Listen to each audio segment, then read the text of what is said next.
السلام عليكم ورحمة الله وبركاته. ازيكم يا شباب؟ معكم أحمد من قناة قصة قاضية، والنهارده إن شاء الله تعالى عندنا قاضية لها كثير من القصص، لأن احنا بنتكلم على واحد من أفضل الملاكمين اللي أنا أحب أتابعهم في الأيام اللي فاتت في عصرنا الحالي بشكل عام. بنتكلم على الأسطورة نبيل حريولي، تايسون المغرب. أقول لكم طبعا يا شباب احنا بنعمل إيه هنا في القناة؟ أولا كده هذه القناة إن شاء الله تعالى بنغطي فيها كل الأحداث اللي علاقة بالمقاتلين، خصيصا المقاتلين المغاربة. بنعمل بعض القصص، بعض السرد الهوليوودي، لكن الاول بنعمل مع بعض كده ردود فعل عليه كثير من المقاطع الحلوه، خصوصا مقاطع اخونا تاوي. وايضا كده عشان اقول لكم ان احنا موجودين يعني.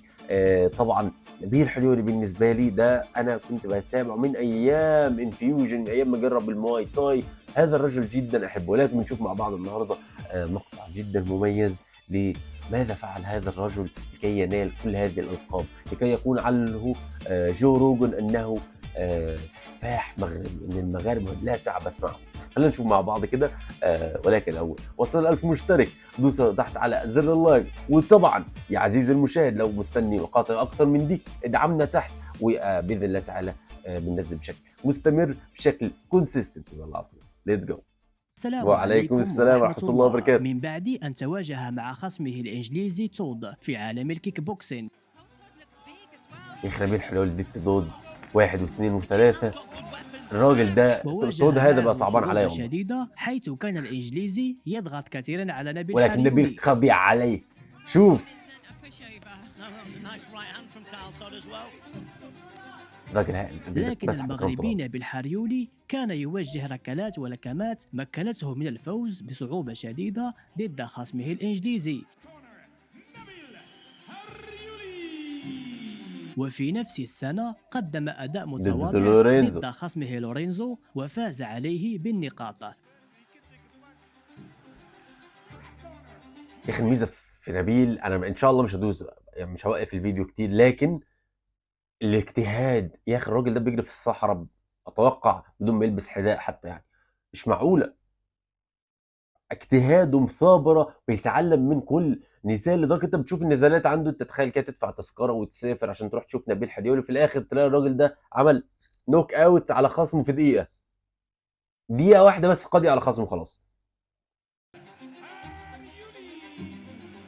وبعد عامين اخوه قرر المدرب أن يدخل لعالم الفنون MMA. القتالية المختلطة، وهذا أثار اهتمام الإنجليزي وقرر أن يدخل معه القفص سنة 2021 لكي ينتقم من المغربي نبيل شوف النظره. حريولي. وكان واضح على وجوههم بأنهم يكرهون بعضهم كثيرا، حتى إنهم خرقوا قواعد الاحترام. اوه بدأ النزال بلكمة يسارية من المغربي. اوف عجاب. يا الله يا عم، الميزه في نبيل ان هو يعرف. انا اقول دائما وابدا، مقاتل عشان تكون مقاتل محترف لازم تتعلم تلقى الضربات، ان كده كده انت هتضرب، لكن تستقبلهم تبقى فايق وتعرف تضرب ثاني يا عم.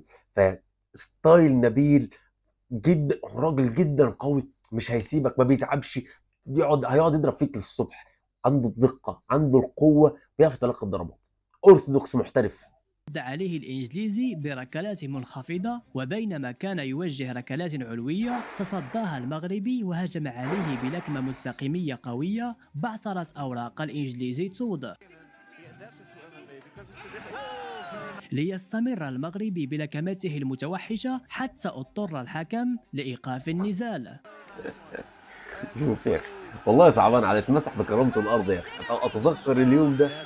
وبعد شهرين عاد للكيك هذا بوكسين الولد كان ليتواجه مستفز. مع التركي وجها لوجه، ولا أعرف صراحة لماذا قام التركي بهذه الحركة. شوف ليش تستفزه يا هل اخي؟ مش هي هيرحمك. زلة رأس أم شيء من هذا القبيل؟ لكن واضح بأنه سوف يدفع الثمن غاليا. وفي أول ثانية للنزال وجه نبيل حريولي لكمة مستقيمية قوية جعلت خصمه التركي يتراقص. شوف الضرب. خلي بالك ده بكفه ذات، وكمان الراجل التاني ده كان رافع ايده، فيعني نبيل ضربه كده. لكن تتخيلوا لو كان هذا الرجل منزل ايده ونبيل ما كانش لابس قفازات، الراجل التاني ده كان زمانه في اعداد الاموات يا عم، كان زماننا حالا بنقرا على روحه الفاتحه. لا تستفز نبيل. استمر شوف النزال وضغط نبيل حريولي على خصمه وأسقطه للمرة الثانية. خلاص خلاص. نهض تركي مرة أخرى لعل وعسى تحدث أي مفاجأة ويسقط المغربي المفاجأة بلا بالضربة شيء يا عمي، القاضية. اتفرج على سبيس وبينما تون. كان تركي يفكر، أنهاه المغربي بضربة مستقيمية يسارية قوية. يا الله يا الله يا الله يا الله. وبعد أن أنهى هذا النزال بالضربة القاضية في أقل من دقيقة، توجه نبيل حريولي إلى خصمه التركي ليقوم بتعزيته. وآخر نزال تعزيتي له في فعلا. الكيك بوكسين كان سنة 2022 ضد خصمه ماريو، وفي الجولة الأولى أسقط خصمه بيمينية يا قوية. الله يا الله يا اخي. يا عزيزي المشاهد، انت لو شفت اي خصم عدى الجوله استمر الاولى من نبيل النزال حريولي اعرف هذا وبدأت انجاز. حرب طاحنة ما بين يكسب بس هؤلاء حال. المقاتلين. تايسون فعلا يعني. تايسون فعلا المغربي يا عزيزي المشاهد. ستايل الضرب وطريقه وفي الحركه الجولة الثالثة الكورنر، الستايل اللي بيتحرك فيه. اكثر شيء يعجبني في نبيل حريولي الطريقه اللي بيتحرك فيها جوه الحلبه يا عمي. يا عزيزي المشاهد، هو بيجبرك تتحرك في اتجاه معين، هيزنقك في الكورنر، هتضطر تتلقى الضربات لغايه لما تموت، عشان كده مش هتسرفايف اول راوند. هذا شيء مستحيل، وهذا عبقريه نبيل حريولي. سيطر نبيل حريولي على خصمه الإيطالي. شوف شوف ازاي بيتحرك، شوف بيجبره يتحرك في مكان معين ازاي. وانتهى النزال بقرار الحكام وفاز المغربي على خصمه نفسي في الإيطالي. يوم ما استضيف هذا الرجل في حلقه من الحلقات في هذه القناه يا عم. لازم لازم والله. وفي سنة 2023 عاد نبيل حريولي إلى القفاص ليخوض نزاله الثاني ضد خصمه ريا في الفنون القتالية المختلطة. وفي البداية توجه إلى الحلبة بطريقة متوحشة. 28 fights, 3 MMA fights.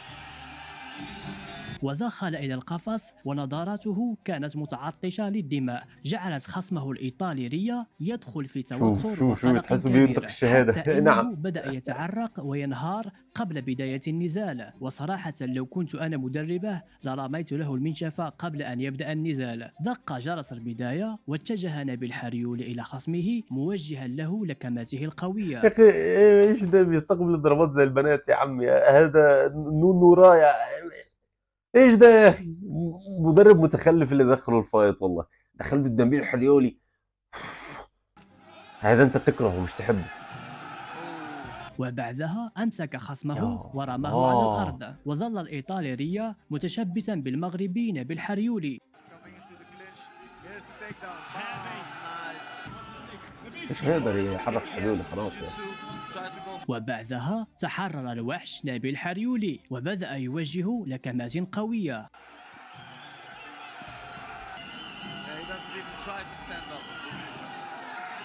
Taking too many shots there. Exclusive end. يا الله شوف. انتهى النزال، لكن تأثير لكمات نبيل حريولي لم تنتهي بعد. خصمه الإيطالي ظل مستلقيا لمدة طويلة، وكما العادة توجه إليه نبيل حريولي لتعزيته. وكان هذا ثاني فوز لنبيل حريولي في الفنون القتالية المختلطة. وبصراحة شديدة أرغب بأن أرى هذا المقاتل المتوحش في منظمات عالمية. وهذا ما عندي في هذا المقطع، أتمنى أن ينال إعجابكم، والسلام ممتاز. عليكم. ممتاز. التيجاني ليغلق. ممتاز نبيل، ممتاز تاوري. طبعا انا كنت بنزل هذه المقاطع في القناه الاساسيه عشان بدانا قناه جديده بسبب كوبي رايت، بسبب واحد من احدى النزالات اللي كنا بنتابعها مع بعض على نبيل حريول. لكن باذن الله تعالى راجعين بقوه، وباذن الله نشوف نبيل اكثر واكثر واكثر. الراجل ده ما بياخدش نزالات كثيره، لكن وقت ما هياخد يفكر العالم كله من هو الافضل.